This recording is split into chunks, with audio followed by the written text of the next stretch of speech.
Good morning. My name's Justin Wolf. I'm the CTO at Systicon. In Game 2 of the historic 2016 Go match between Lee Sedol and DeepMind's AlphaGo, the AlphaGo machine made a move that no human ever would, and won. Artificial intelligence has captured the imagination of the public ever since, prompting us to rethink the very nature of the innovation process. And the pace of innovation in this area is moving fast, with 50% of all AI patents being published in just the last 5 years. It is in this context that we should consider the national AI strategies launched by a number of countries around the world, including China's Next Generation Artificial Intelligence Development Plan. Artificial intelligence is being used to help solve some of our biggest challenges, from fighting hunger to landing reusable rocket boosters to helping me navigate here today in my car with limited human intervention. Like Baskin-Robbins, there are many flavors of AI. At Systicon, we apply AI and machine learning to predict system failures, optimize sustainment strategies to help maximize readiness and lower O&S costs. The distinguished panel members here with us today have also applied AI principles in their own unique ways, and together, we're all applying AI to help our country maintain our tactical edge and ensure that our nation continues to prosper in the face of so many global challenges. We at Systicon are proud to sponsor today's panel here at Sierra Space 2022, and are excited that so many of you have chosen to be here with us today. I look forward to talking more after the panel and sharing some of our experiences applying AI to solve real problems. Thank you. Excellent. Well, thank you very much, Justin. Appreciate that. And thank you all for being here today. We're excited to have this discussion about a really important area of technology for the Navy and the nation. This year, we pitched this panel a little bit more to the technology side, so hopefully you're ready to go along on this ride with us. But we thought it was important to start to get into some of the actual employment of artificial intelligence for the Navy and some of the opportunities and challenges are going to be there. And so to help us with that discussion, we've got Dr. David Aha with us, who's the director of the Navy Center for Applied Research in Artificial Intelligence over at the Naval Research Laboratory. His research interests include intelligent agents, symbolic planning, case-based reasoning, explainable AI, machine learning, and related topics. You can talk more about that as we go along. So more than just machine learning in terms of artificial intelligence. And he's led a number of projects over the years, including several for DARPA and of course many for the Navy. To his left is Alexander Wang. Alexander is the founder and CEO of Scale, which is the data platform for AI. He founded Scale as a student at MIT, Massachusetts Institute of Technology, to equip the world's most ambitious AI teams with better data for better AI. Prior to MIT, Alex worked at Quora and Adapar, where he noticed the inefficiencies of developing AI infrastructure and recognized he could accelerate companies' abilities to deploy AI. And so under Alex's leadership, Scale's grown to be a $7 billion valuation company, serves hundreds of customers across industries from finance to e-commerce to US government agencies, including the Navy and other parts of DoD. And then to his left is Todd Borkey, who is the CTO, Chief Technology Officer of Huntington Ingalls Industries Mission Technology Division, which was recently brought into Huntington Ingalls from Allianz. So he leads HII's artificial intelligence campaign, supports the implementation of lean agile systems, engineering processes across the business. He previously worked at Thales Defense and Security, where he served both as the corporate CTO and vice president. He also served for 6 years as CTO at DRS Defense Solutions. And earlier in her career, worked in engineering management assignments, including at Northrop Grumman and AT&T Bell Labs. So three gentlemen who have a lot of experience in the technology, a lot of experience in engineering, and are working at the cutting edge of applying these technologies to the Navy's problems. So gentlemen, thank you all for being here today. So to kind of open up, let's have a kind of more general question to start with. So US and Chinese leaders have described artificial intelligence as a key technology or key capability for future military operations. AI maybe is more accurately described, as David has talked to me about, as a discipline, or a practice. It's a methodology or an approach rather than just being a box that you buy. And I think a lot of us already know that. But where do you think the most advantageous opportunities are for the military and the Navy to adopt AI?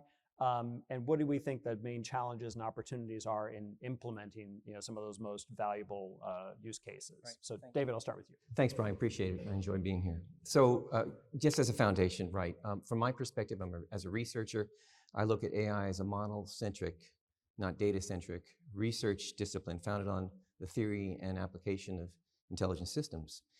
It's a bit more than information processing, and that involves perception, contextual interpretation of a perceived situation, decision-making, and environment interaction.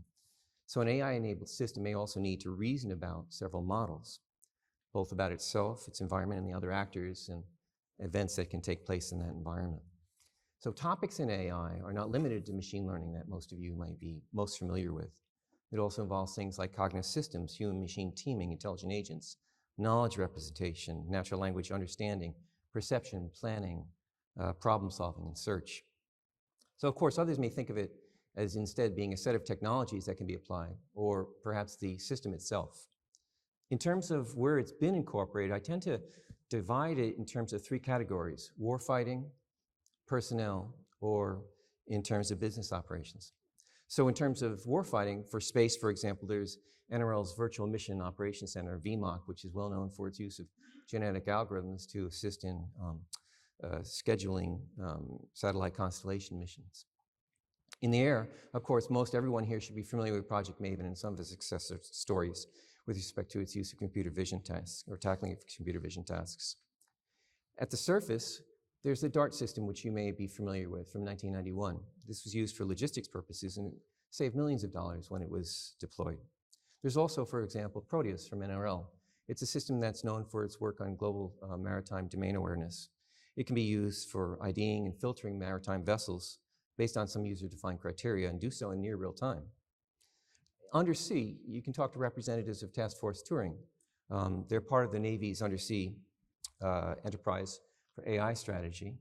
And their objective is, of course, as many are familiar with, to scale the execution application of data and AI across the enterprise. For cyber, machine learning has long been used for purposes of hunting for malware on networks beyond what traditional antivirus tools can do. For personnel, I'm not familiar with deployed systems, perhaps you are, but I've seen things that range the gamut. So for example, for a tool that can assist the commander with understanding what is the mental health of their command personnel, as well as the efforts for predicting suicide risk. For business operations, two that may stand out are things like Game Changer, which helps the DoD policy analysts to search for, understand, and analyze requirements and policy documents, as well as HuntX, which is used to ID and match financial transactions. So that's kind of a few quick thoughts on what's been done. But in terms of the future, at least for warfighting, I see great opportunities for intelligent agents in space. I'm particularly interested in a topic within intelligent agents called goal reasoning, which is all about the real-time adjudication of what mission objectives an agent should pursue at any point in time. We're looking at it in terms of both satellite replanning as well as satellite constellation control. For air, there's been applications that can be thought of as flying trucks, where most of the autonomous functions of the system are supported by computer vision technology. There's also a lot of work going on, of course, in terms of counter-swarm technologies such as detection recognition and behavior attention recognition as well. For surface, there's so much that's represented here. For example, sail drones or other types of USVs for target detection for maritime domain awareness. There's ONR's Minerva INP, which is focused on multi-domain, multi-echelon battle management planning. There's a very interesting CRADA, HII and SWC Panama City are pursuing in terms of putting the Navy's threat tracker on board HII's USVs. And that'll support autonomous USV escort. For land, we've done some work at NRL that pertains to applying deep learning techniques for ordnance detection and recognition, which is, of course, intended to be used for EOD missions.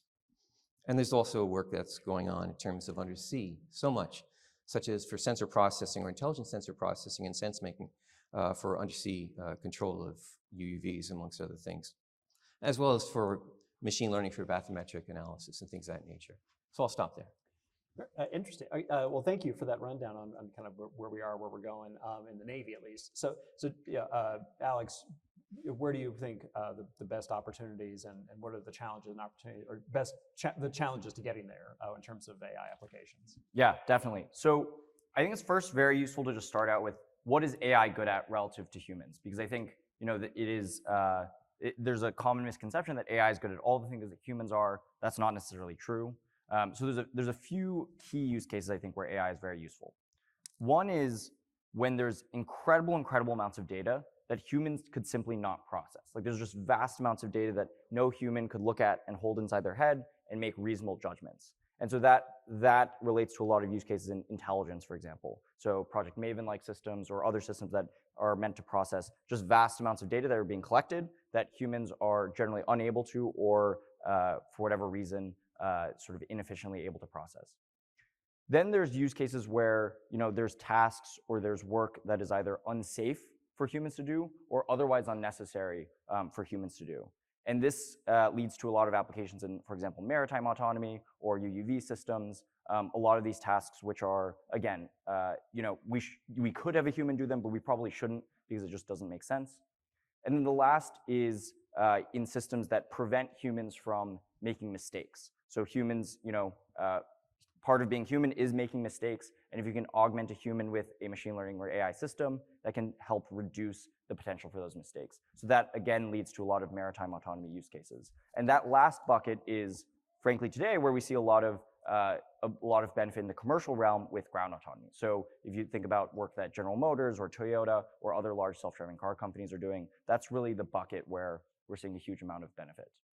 So these are the core use cases that at least I see that I think have incredible potential within the DoD and in particular within the Navy. And we're at a point where we're early in all these applications. So it's an exciting moment for us to be able to actually build out these applications, see incredible value within the DoD.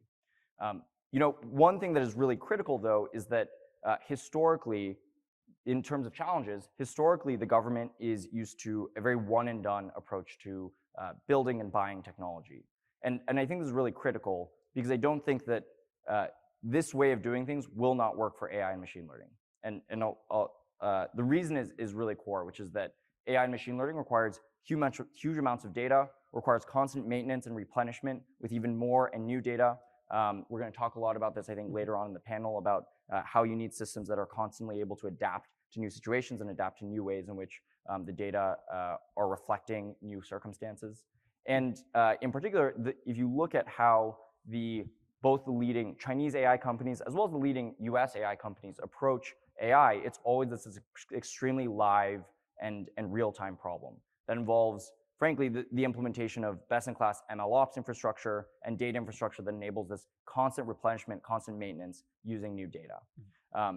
Thankfully, I think we're starting to see approaches within the DoD to support this sort of live and real-time approach to data and MLOps for use cases within the DoD. So for example, at scale, we were selected by the JAIC, the Joint AI Center, to be a DoD partner in supplying continual AI data and test and evaluation systems for large-scale DoD AI systems.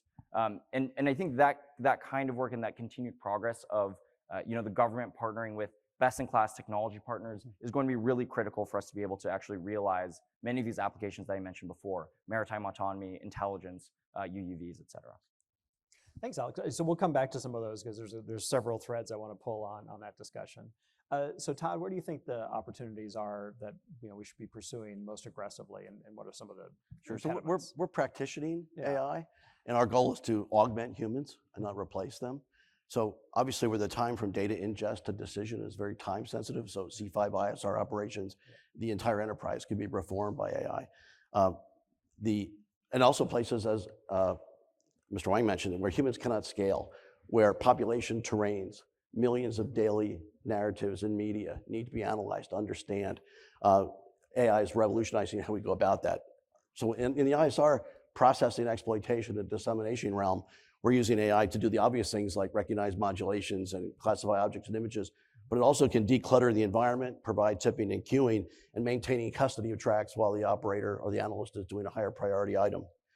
But one of the things we've been real excited about since 2018 has been the revolution of natural language processing. Being able to literally pour through petabytes, billions of documents for narratives of interest in near real time is a revolution to how we can understand media. We avoid costly translation from training the AI to go from an English root query across all foreign contexts without translation, thereby improving recency and avoiding massive costs. I think in the future, advisory AI or course of action AI is going to come, but the effort to control and create that training data is very cumbersome and costly. But I think as we see hypersonics and faster weapons, we're going to be going closer and closer to advisory AI and course of action AI. Right, right. Well, and I'm glad you brought that up because so one of the we'll just address it now. One of the questions that I was wondering about is as advisory or course of action AI becomes more and more a component of our AI-enabled systems, how do we help commanders and operators have the confidence or the trust in that course of action that's being recommended to them? To what degree does it need to be explained?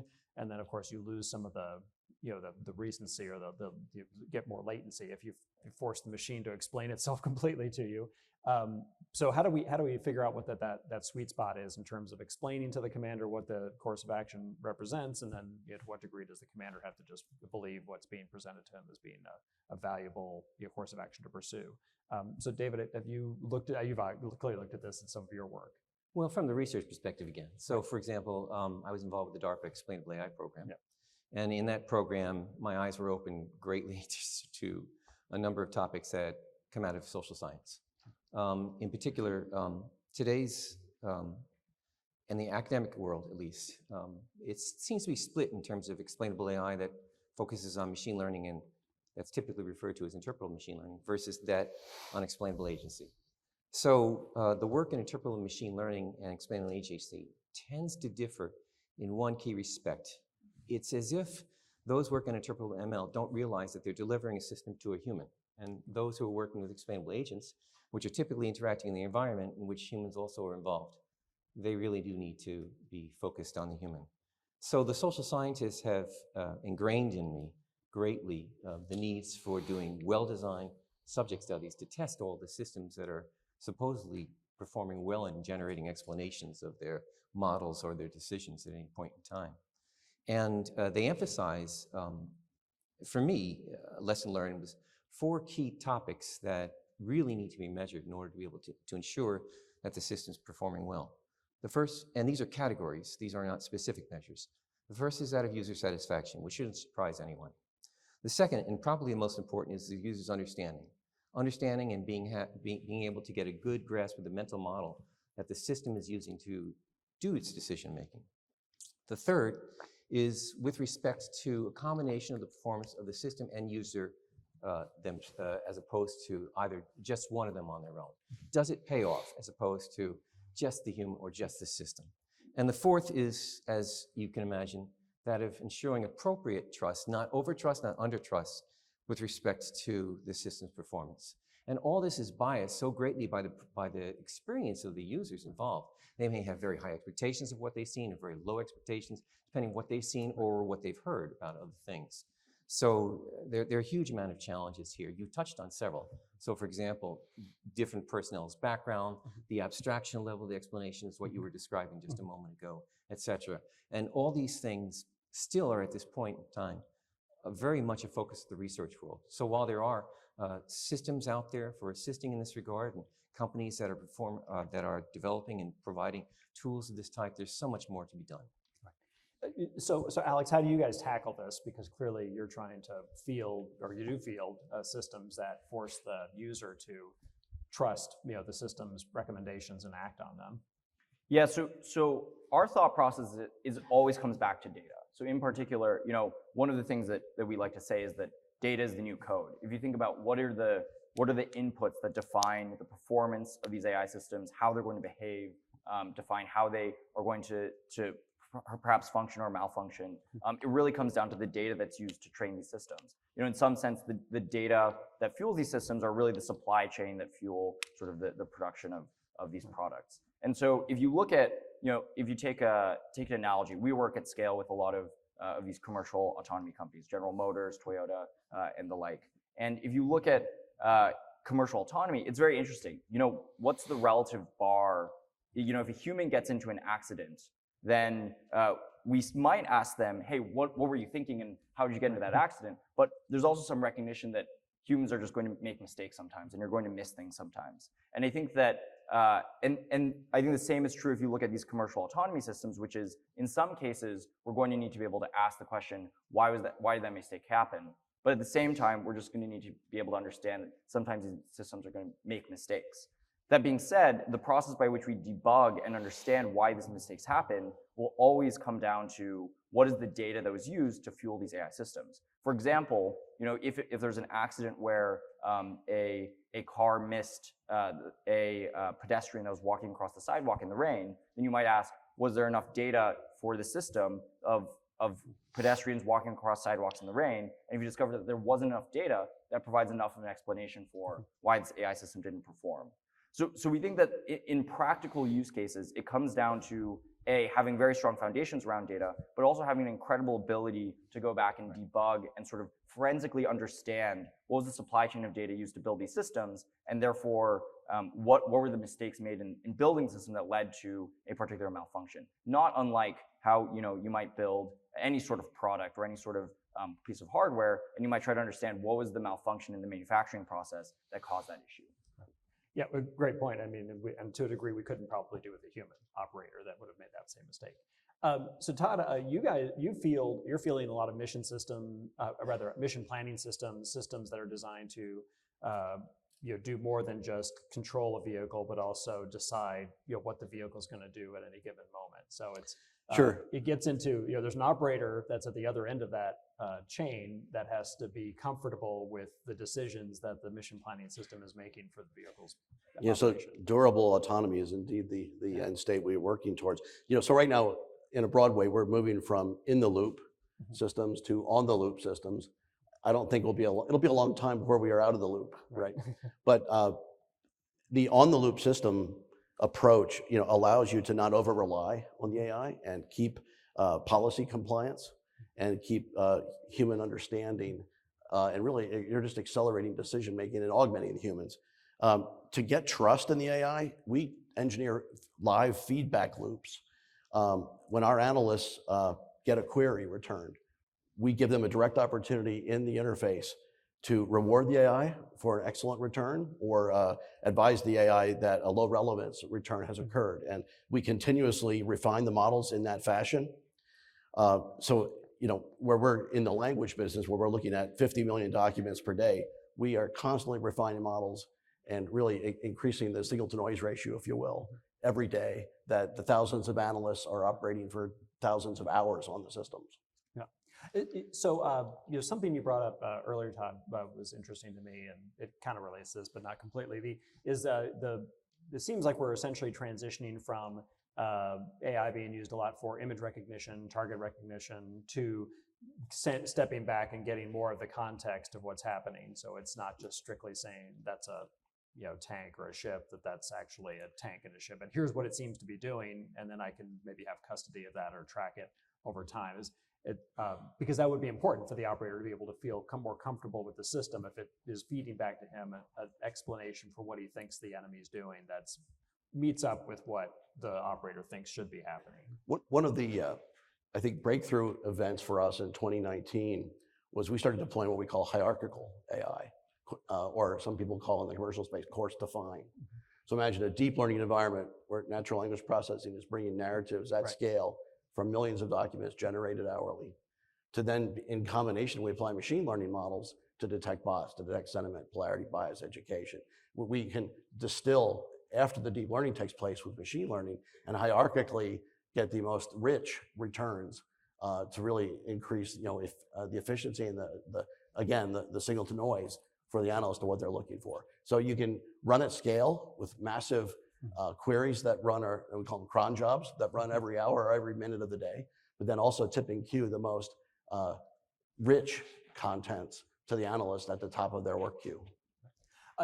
And Alex, is this hierarchical approach something that you guys have employed? I probably don't use the same terminology, but employed as well in your deployments? Yeah, and in particular, there's actually been this incredible breakthrough that's happened in the past few years in AI towards this system called foundation models. And this is actually, it's a huge change and it's very interesting. But basically what we've seen is that there are now, at its core, you can train bigger and bigger and bigger AI systems that ingest huge and huge, like just massive amounts of data. If you look at the sort of best-in-class AI algorithms, natural language algorithms in the commercial space that Microsoft or OpenAI are training, they basically ingest the entirety of the internet.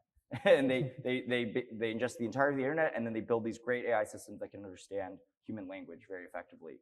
And then the entire approach of the entire change of foundation models is basically these large AI systems are now platforms themselves rather than just being an algorithm. And what I mean by that is you can take a huge model trained off of the entire internet, GPT-3 or GPT-4, these systems in the commercial space, and then you can basically use these giant algorithms to then sort of spawn off and create very small algorithms that are specifically trained for your particular use case. So you can train one algorithm that's trained on the entirety of human language and the entirety of the internet, and then train a very small algorithm that's able to determine, what is the relevance of this particular content to the Russia-Ukraine conflict or whatnot. Yeah. And this component of sort of going from models as sort of one-off systems to large-scale models as platforms is incredibly important. And I think is actually is a very important concept for the DoD, because it means that, for example, the Navy should be able to build large-scale machine learning systems, large-scale foundation models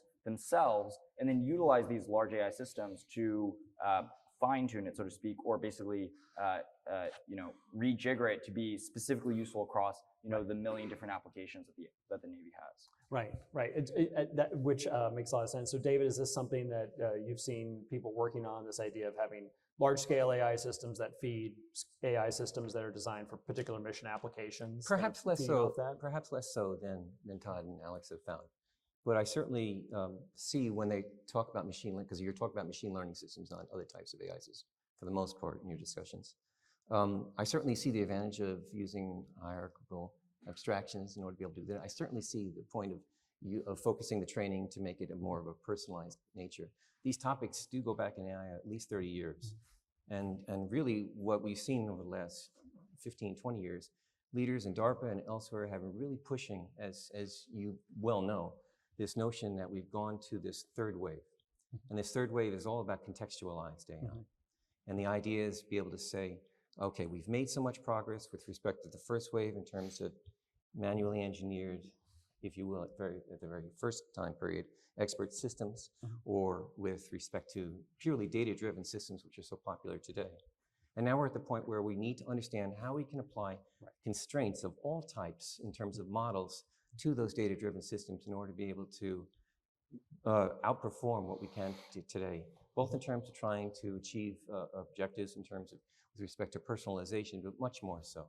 The point is that the hypothesis spaces that these things are exploring are so enormous, and we want them to focus on some subsets of that space in order to, and the way to do it is to be able to explore different types of modeling techniques to do that in their integration. And that may be where you use something other than machine learning as the tool that's going to go and assess the analysis done by the machine learning algorithm would be fed into something that's more like an intelligent agent. Yes, and this is certainly filtered into the deep learning community very tightly as well. So some of the leaders of the field are pursuing this. It's a very hot topic, and we've been trying to encourage them to do this for the last 10, 15 years. Excellent. Well, I want to pivot to a couple questions about how we acquire and test and use, get AI into the field or into the hands of warfighters. So Todd, you obviously are working this at the front lines from industry's perspective. Are the approaches that DoD uses to buy AI effective? And what approaches should we be using? And we've got this new software acquisition, both acquisition path as well as an appropriation that opens up the potential for doing like more of a DevOps model. But it seems like we still buy a lot of AI in the form of humans come and do something, or we buy some product that then, and Alex can talk to this. Yeah, So an AI enterprise definitely has to have you re-examine how you operate that enterprise every day to maintain its health. Right. So data drift and model drift is an eternal process. Right.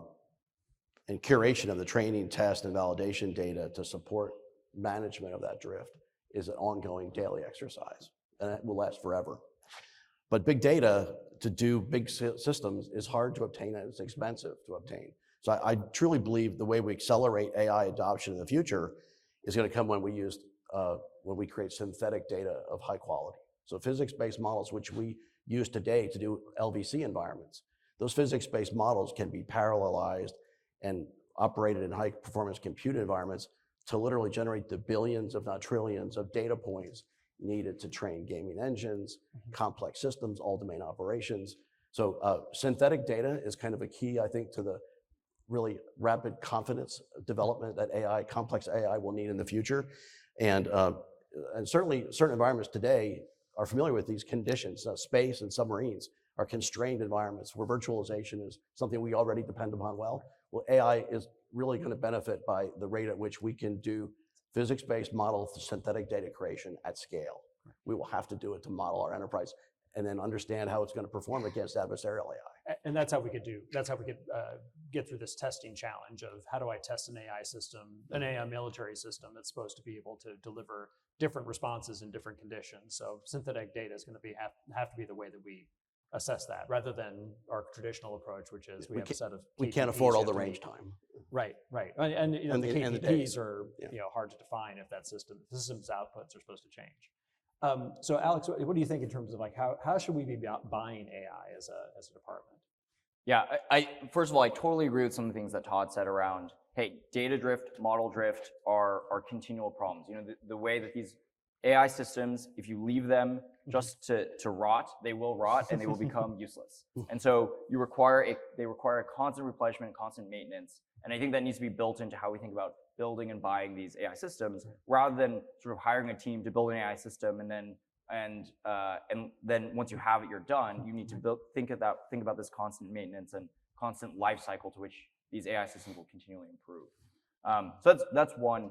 I think it's important for very strong partnership with the private sector. If you look at where the majority of innovations in artificial intelligence have come from over the past decade, a lot have come from the best-in-class technology companies, and a lot of the AI leadership in the United States really comes from the commercial sector. And so there's a lot to be learned from how they've built out their systems, how they've built out infrastructure platforms and MLOps systems that can be directly applied to a lot of the government problems. I think that is an incredible opportunity. And if we see what's happened in China, or the way that China has built out a lot of these AI systems, effectively what they've done is they bring back Chinese engineers who have worked at the Microsofts, Googles, Facebooks of the world, and they have them build AI systems within China.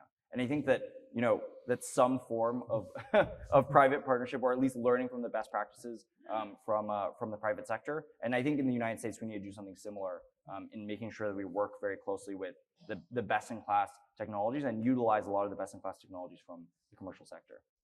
Which means coming up with different ways to buy that than necessarily the current acquisition system, because I'm sure it's not very attractive to a commercial company to have to work through the requirements process and the RFP and bid process that DoD uses. That's exactly right. And one point I'll make in particular is that the defense acquisition processes are generally designed in favor of custom solutions and in favor of very customized solutions. I think there is a component of that is necessary, just given the sort of variety and specificity of the applications within the government. But there also is a huge need for platforms that can actually enable economies of scale, enable you to get all this data scale that we know is necessary for AI and machine learning. And so I think we need a sort of dual approach towards investing into platforms and infrastructure, as well as specific applications on top of that. So just to follow up just really briefly, so do you think that's something that the JAIC maybe should be trying to do, is build out that infrastructure, essentially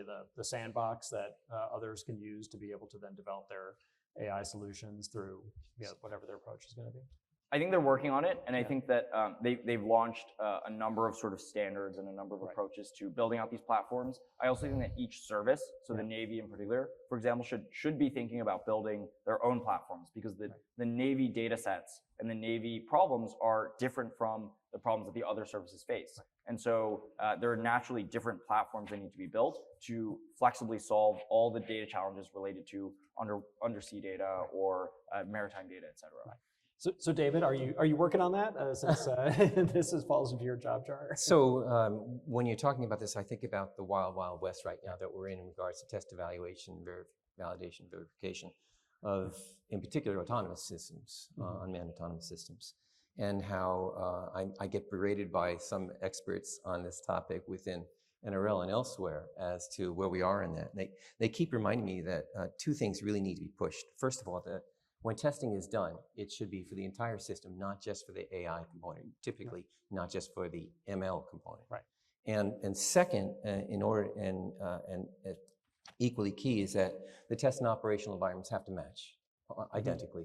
So there are all sorts of issues that people are dealing with in terms of trying to assess, well, if these are the differences in simulation versus reality, or differences with respect to my mocked up environment versus reality, how do I account for how well the system tested in one arena does in the other arena?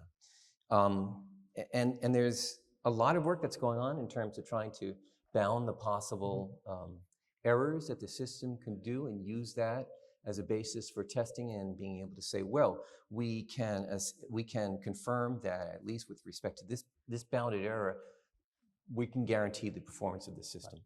But in almost all cases, everyone I tend to speak with says, don't even think about trying to deploy a system that learns in the field, period. We're not there in the research field. You shouldn't be thinking about that right now in terms of deployment. Well, yes, since 2016 at least, there have been systems that have been put out by experts in terms of military exercises and elsewhere in doing cyclical updates of, say, a deep learning model or something like that, perhaps on a daily basis, sometimes even more quickly than that. And so long as the revised models are subjected to the same kind of test as the original model, and that testing procedure is sound, then you're good to go. But typically the recommendations are avoid online learning at all possible costs right now. Wow. Which brings up another question I'll ask in a second, but it does point back to Todd's point about the importance of synthetic data and modeling, and simulation and being used for testing, because you can't do it at the scale and the tempo that you need to using obviously practical live testing environments. So in terms of as you noted, learning in the field. So is one of the concerns with learning the field the fact that an opponent could use that learning against you and anticipate how your system may react to a series of bad lessons? Right. So that's true. There are all sorts of spoofing capabilities, et cetera, that we're familiar with. I've got this acronym trying to remind myself of all these things. And but in that regard, I was really coming at it just from the perspective of testing. So if you cannot ensure and assure and apply typical assurance principles to the revised model, then it's too dangerous to field this right away. But yes, it's also because you need to, once you bring the data back home and you're trying to revise the model, you have to do all sorts of procedures in order to make sure that you're going to filter that data to ensure that it's the right modification of the data set that you've got in order to be able to generate the next best model that should be deployed. Right. Alex, how have you dealt with the adversarial environment of military operations versus the theoretically more benign environment of commercial operations? Yeah, it's a really critical question, and I think that if you think about, if you just take a big step back and think about strategic competition in the context of AI, I think a huge number of the systems that we're going to build are going to be operating in an adversarial context where our adversary is also very capable, also very competent at AI systems, and will know in many ways the exact ways in which to potentially fool or cause us to misstep in building our AI systems. That's why it's very, very critical. Again, I think all this stuff just comes back to the data and how we understand the data that's being used to build these systems. And then using the data sets for these systems, how do we build basically tests that we know need to always succeed? or tests that we know need to always come back successful, and use those as sort of invariants in the adversarial setup. And so what I mean by that is, if we know that like in this particular circumstance or this particular situation, we need a system that will always identify that particular object, then as long as we are constantly testing our systems against the set of tests that we know always need to pass, then if an adversary tries to inject data into our systems that may cause that to fail, at least we can catch these kinds of regressions in the systems live. And so I think a lot of it comes down to having being very thoughtful ahead of time before we deploy the systems about what are the tests that we know need to pass, and then ensuring that any change to the algorithms don't cause us to fail. Right. And before I go to Todd, I just wanted to remind everybody that we are going to take questions from the audience. So if you, there should be a microphone up here. Karen, is there a microphone up here somewhere? Or you can just jump up and yell, I guess. But yeah, so we'll be taking questions from the audience. So if you have those, start getting ready for that, and we'll just raise your hand and we'll come around with the microphone in a couple of minutes. So Todd, you deal with this practically. Yeah. The adversarial AI cat and mouse game is coming fast. Yeah. And fortunately, AI is ideally suited to do some things that humans are not, which is processing diverse data sets in parallel. So one of the ways, I think, much like cyber defense in depth became an architectural approach to increase cyber resiliency, AI resiliency is going to come from parallelization of orthogonal data sets. And I think about like a disinformation campaign as an example. We can detect disinformation campaigns by combining bot detection, temporal proliferation, social network complexity differences, and baseline data. So it's these orthogonal data sets that you ultimately use to know that the AI is performing robustly and the environment has not been overwhelmed. So this parallel approach, these orthogonal data sets, prevent single points of AI failure. So you'll hear a lot about, well, I can spoof a camera, true, but all the other signals that I can manage and measure about the environment, you can't spoof them all at the same time. So there'll be temporal artifacts, there'll be, and deep learning gets really good at understanding the fused relationships of this. So this is where we'll go, and I'm confident we can engineer robust systems in contested environments using our AI parallel efforts in orthogonal data sets. So I'm interested in a follow-up there. So one of the things about the Navy is we operate in multiple domains, and you've described using natural language processing to assess large amounts of written data or I guess audio data. Are we seeing a lot of use of visual, audio, written data together to try to create an entire picture of what might be happening? Well, absolutely. I mean, we've built AI process sensors that literally use raw IQ data, if you will, from a radar or an RF sensor to recognize modulations and classify signatures. We, of course, can accelerate tipping and queuing and get the most urgent sensor information to the top of the analyst queue or mission system, so that we remove, in some cases, megabytes or terabytes of clutter in our data links by having the AI at the edge infer a threat and quickly get it back to the human on the loop making the decision. Are we moving to a point where we could also take information from other sensors, so other phenomenologies? Absolutely. I mean, I just about cannot, if a human can interpret a sensor data set, AI can as well. Right. So I can't think of a sensor that we cannot AI enable right now. We literally have built modulation recognition in RF. We've built radar detection classifications. We can detect traits, models, and language. Spectroscopy is something that AI is exceptionally good at. So we can, in most cases, improve the signal-to-noise ratio almost in every sensing modality we have, which is going to give more range to detection, faster clutter removal, and more rapid command and control decisions. And just this component that you're mentioning around sensor fusion is a really important approach. So again, I keep using this example because it's so relevant. But in commercial ground autonomy, these cars, self-driving cars, are outfitted with a LiDAR sensor and cameras and radar sensors. And this sort of fusion of different sensors enables them to, if one sensor misses an object, let's say it's obscured in the camera view, but it might still be caught with a radar, it might still be caught with a LiDAR sensor. And I think that same thing is going to be critical as we think about maritime autonomy, we think about UUVs, because there's going to be, again, a variety of different sensors, whether that's computer vision based, like cameras, maybe auxiliary satellite data, radars on the vessels, and so all these different sensors you're going to need to combine so that, to Todd's point, if one sensor misses something, the other sensors may be able to catch it. Right, right, and it would seem like if you have this kind of foundational approach to trying to pull in large data sets from multiple sensor phenomenology. I mean, you could have like a foundational system that is then assisted by new sensor data from another sensor or phenomenology later on. Yeah.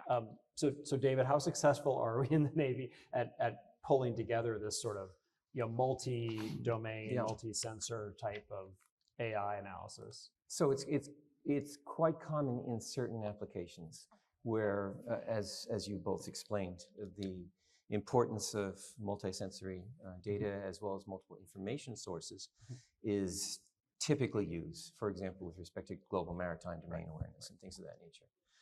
In other areas, it's being explored, and there's constantly some work out there that talks about the latest and greatest in terms of multi-sensor domain fusion and things like that. Right. And yeah, so I would be parroting some things that you say. Good. Okay. Well, so let's take some questions from the audience. So if you have a question, so I'll start in the back because you were first, sir. So if you want to stand up and then your name and affiliation and then your question, or you can just yell really loud. But there's a microphone. Karen is making her way to you. My name's Andy Moeller. The question I have, you guys are talking about very large data sets, and I'm interested in a different problem. So my background is basically human learning, and I'd say, individual and team training. Those tend to be relatively small data sets. And so we're working on some things that may turn into CRADAs. One of the hesitancies is in using AI to examine those is that they tend to be very small data sets. On the good side, we're using more digital training systems in LVC. Those, for example, maybe we instrument a pilot, it's taking 300 data points a second, things that a human can't even see. Do you see that as an area that AI can really help? Is it being worked on right now and I just don't know it? Do you see promise in that? Thank you. That's a great question. So you want to start with that, David? Sure. So there's always been work on applying AI to problems with small data sets. Only recently have, over the last, since it's now 16 years, have we really been shifting in that regard. So there are lots of approaches for doing that, but you started out by talking about human learning. And so I want to emphasize that there's an incredibly important role of cognitive science in this. And in particular, there's also sorts of work that ranges the gamut, that supports, as you were saying, the third thrust that you were referring to when you started, the topic of human error prevention, to that of providing, as we've all already discussed here, data augmentation capabilities. So for example, if you've got a cog-sci model in which has access to multiple sensors of the human interacting with a particular system, whether it just be visual, whether it be with respect to eye tracking, something of that nature, and you can build a good cognitive model of what a typical human, or maybe a specific human, is doing with respect to that task, then you're in the business of being able to use that cognitive model to be able to provide additional data for purposes of training your favorite machine learning model, for purposes of doing human error prevention, things of that nature. So there are solutions out there, but they're not necessarily very popular today because the entire industry is going gaga over machine learning and just ignoring all other aspects of AI and related disciplines right now. The fact is that the field really should be model-centric, not data-centric. You should always be focusing on what that model buys you, not necessarily what the data buys you. Because if the data doesn't filtrate to give you a better model, then it wasn't worth your time. You're doing something wrong. So Alex, you run into this all the time, I'm sure, with especially in vehicle autonomy and a lot of the applications you're pursuing. So how do you deal with the human side of it, where you've got a very small data set versus the very large data set of the machine? Yeah, I think there's probably two things that worth mentioning. I think one of the things that you had mentioned, which is I think great, is setting up data collection systems that then enable you to get to a high data regime. I think that is really, really critical in almost every application. Is if you can set up a data collection system to get you lots of data, that's always going to improve your machine learning algorithms. And then the second piece is this thing that I referenced before around foundation models has actually enabled huge advancements in what's called one-shot learning or few-shot learning, but basically learning with very small amounts of data. And the basic approach or the basic idea is that because you already have an algorithm that's trained on, let's say, the entirety of the internet and has like read and understood, the entirety of what humans have been saying on Reddit and all these other platforms, then it doesn't take that much more data for it to understand, the curriculum or understand, the particular ideas that you're trying to teach as part of the human learning platforms. And so this shift towards foundation models where you have these gigantic algorithms that have been trained off of a lot of relatively unrelated data, and then you are able to sort of what's called fine tune or really tailor make that for your specific application, enables you to do so with much less data. So I think those are probably the two approaches I would mention. Yeah, I think my reaction would have been much like Dr. Aha's. I probably would not have answered with an AI approach, but maybe a data science approach with a graph database. As you instrument people, machines, weapons, atmospheres, and environments, getting that data that you can instrument and measure into a graph database and then do good data science on it, you'll see the resultant factors that human brains can go in and then interpret the nuances of what factored in that kill chain or that outcome. That's just an alternative approach. AI is not the solution for everything. Right. Sometimes good data science gets you there. But I do support Alex's point that there's so much interest in few-shot learning today. There are darker programs on this topic of what to do in the situations in which you're working with out-of-distribution data and you want to be able to continually learn. I'm working on a program called Sail On that's really focusing on that. And this topic has been looked at in the research community for at least 20 years now. So this is very important. It's just, I question whether or not the work that's coming out of the research community is at the point where it can provide guarantees from the perspective of assurance. So next question, yes, sir.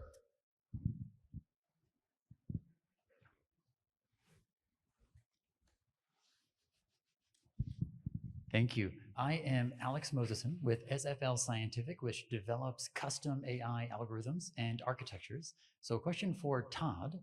To David's point of deploying AI, which pathways have you found are best to transition capabilities so that they don't stall at the prototype stage?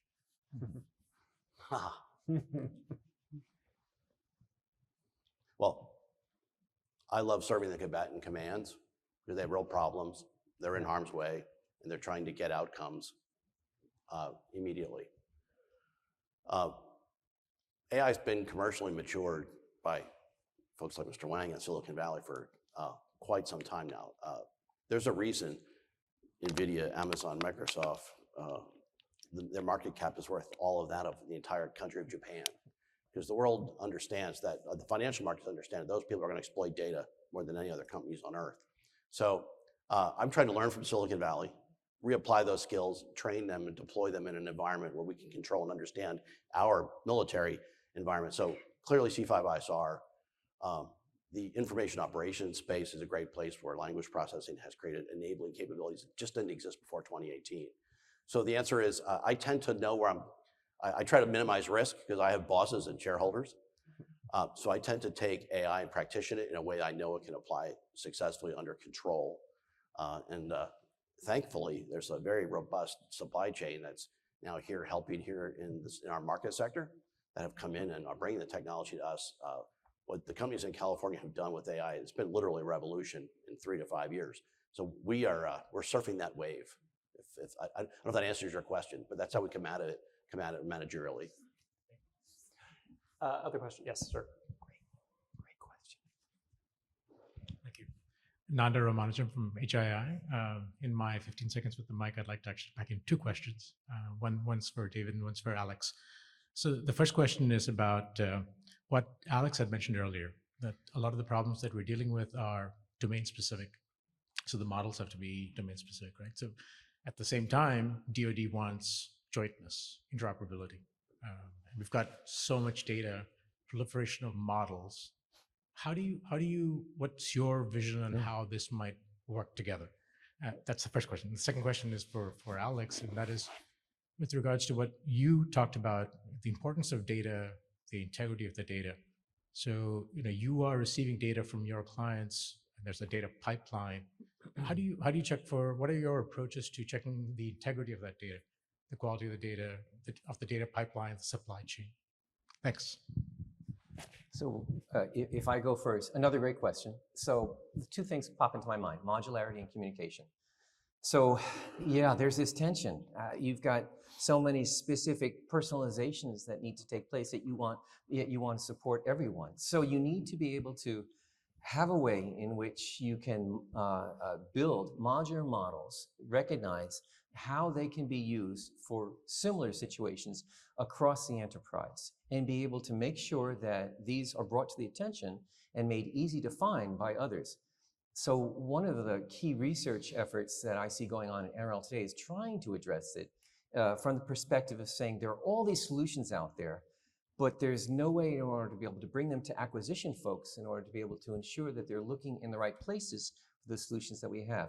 And so I recognize this not to be just obviously from my perspective a research issue, but also one of acquisitions. And it really has to be a communication-driven approach in order to be able to recognize where these libraries exist, what their differences are, understand and characterize their scope of applicability, so you can you start from the ground running as to whether or not there are things that you should even spend any time looking into. Awesome. And then to answer a question around how do you approach data integrity, how do you approach data quality, it's a great question. It boils down to three things at its core. One is data bias, the second is data anomalies, and then the third is data gaps within your data sets. And so, data bias is pretty clear. Data gaps are situations where you might not have data for a very important situation that is going to cause some sort of operational failure in the future. And then data anomalies are cases where there's some sort of error or otherwise, nuance in the data that makes the data not valuable for whatever use case. And we approach this in two primary ways. The first is actually building traditional data science systems as well as sort of other approaches, other AI approaches to be able to automatically identify these things, data gaps, data bias, and data anomalies. And then the second is expert human review and expert human subject matter expertise. And there's never going to be replacement for expert humans in machine learning and AI. These AI systems will never fully automate the eye of an expert human. And so you're always going to want these expert humans who are able to go through the data, look at these anomalies, look at the gaps, look at the biases, and then are able to understand in context whether or not those are going to be real problems for the AI systems in production. So that's the core approach. All right, we got time for one more question. So, sir, it'll be you.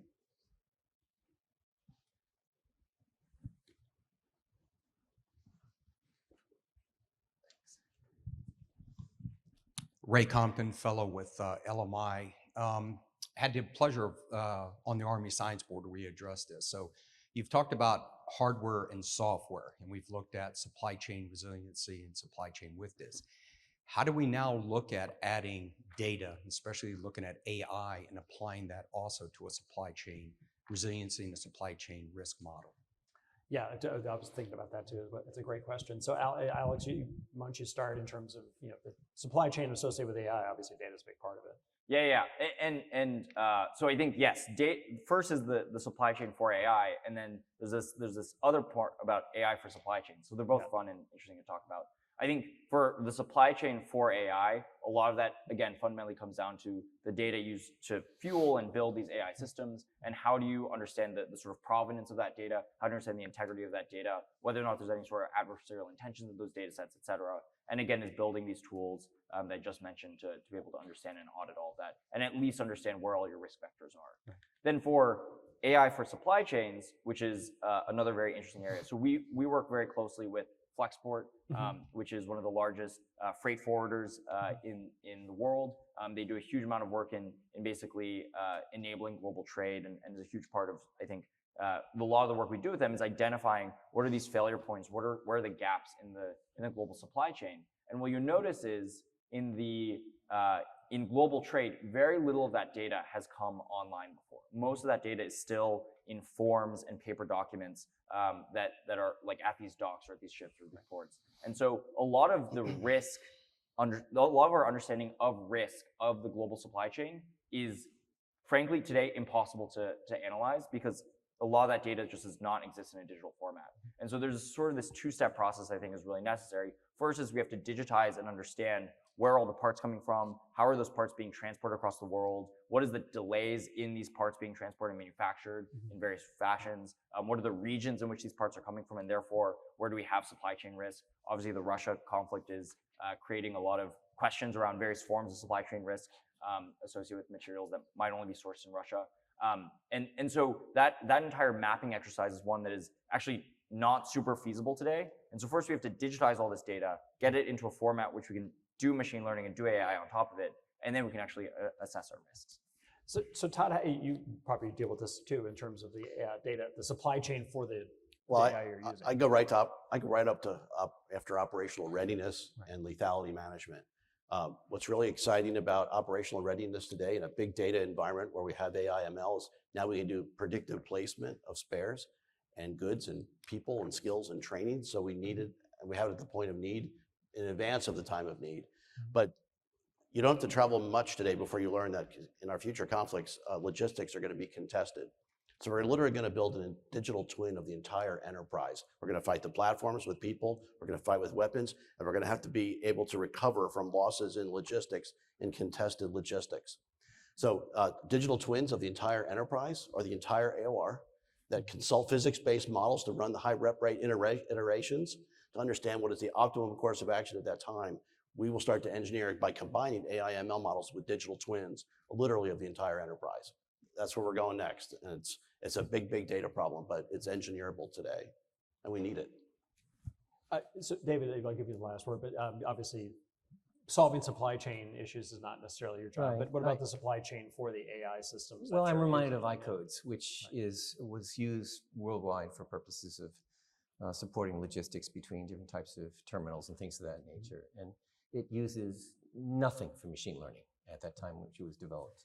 And yet it was very successful when it was deployed. And it begs the question as to why. And it's because the models that were used in the system were very appropriate for the types of activities that were required for the tasks that it was deployed. Right.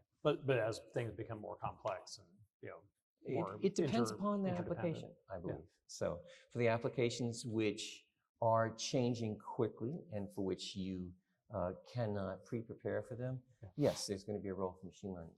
But where they are not, then you can go after them with static models. Interesting. Excellent. Well, great point, David. So David Aha, Alex Wang, and Todd Borky. Borky, I was thinking that, sure, right. Sorry about that. Todd Borky, thank you very much for your time today. Thank you for being on this panel. Thank you all for being here and for your terrific questions, and have a great day. Thanks a lot. Thank you.